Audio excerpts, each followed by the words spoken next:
নমস্কার দর্শকবৃন্দ, আজকে পশ্চিমবঙ্গ প্রাথমিক শিক্ষা পর্ষদের তরফ থেকে সমস্ত প্রাথমিক বিদ্যালয়গুলির জন্য একটি গুরুত্বপূর্ণ নোটিফিকেশন জারি করলো।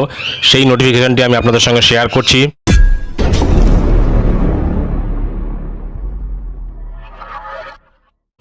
স্ক্রিনে আপনারা দেখতে পাচ্ছেন সেই নোটিফিকেশান। মূলত এই নোটিফিকেশানটি হচ্ছে এই প্রচণ্ড দাবদাহের কারণে গ্রীষ্মের ছুটি আগানোর যে বিষয়টি সেটি এই নোটিফিকেশানের মাধ্যমে কিন্তু উল্লেখ করা হয়েছে। এখানে মূল নোটিফিকেশানটা আমরা একবার তাড়াতাড়ি পড়ে নেব।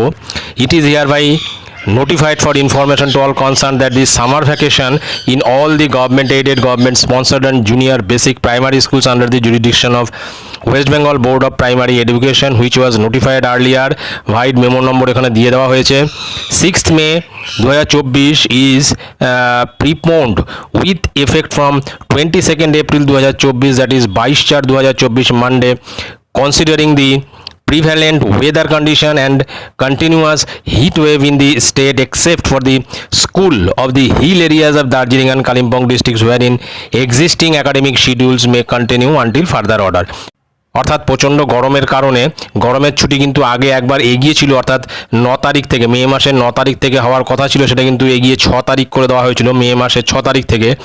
এবং তাতেও কিন্তু এই গরম না কমায় এইটা কিন্তু আরও অনেকটা এগিয়ে এসে এপ্রিলের 22 তারিখ থেকে কিন্তু সমস্ত জুনিয়র বেসিক এবং প্রাইমারি স্কুলগুলি কিন্তু ছুটি থাকবে, অর্থাৎ 22 তারিখ থেকে ছুটি পড়ছে এরকমটাই কিন্তু বলা হয়েছে, শুধুমাত্র দার্জিলিং এবং কালিম্পং ডিস্ট্রিক্টের স্কুলগুলি বাদ দিয়ে।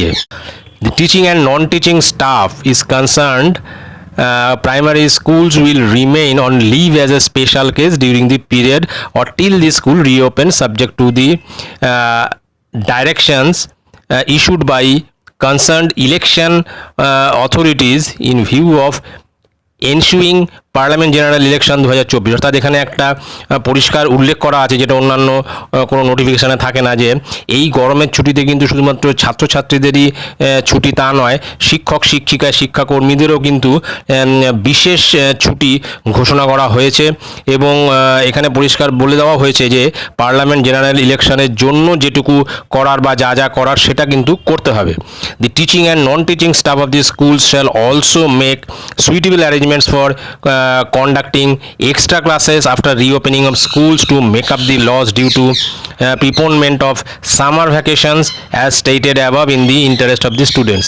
এবং এখানে আরেকটা বিষয় উল্লেখ করে দেওয়া আছে যে ছাত্রছাত্রীদের স্বার্থে যেহেতু অনেক আগে ছুটি পড়ে যাচ্ছে, এই যে ক্লাসের যে ঘাটতি বা পঠন পাঠনের যে ঘাটতি সেটা কিন্তু স্কুল খুলে গেলে তখন কিন্তু সেই ঘাটতি মিটিয়ে দিতে হবে শিক্ষক শিক্ষিকাদের।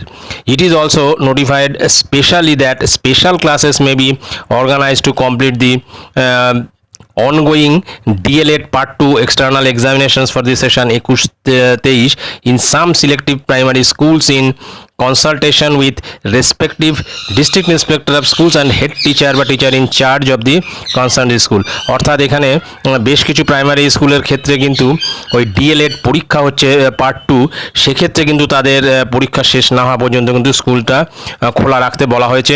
All the chairpersons of the district primary school council or primary school council are requested to take necessary actions immediately, and this notification is being issued with the approval of the honorable president of the West Bengal Board of Primary Education in consonance with the advisory of the Secretary Department of School Education, Government of West Bengal।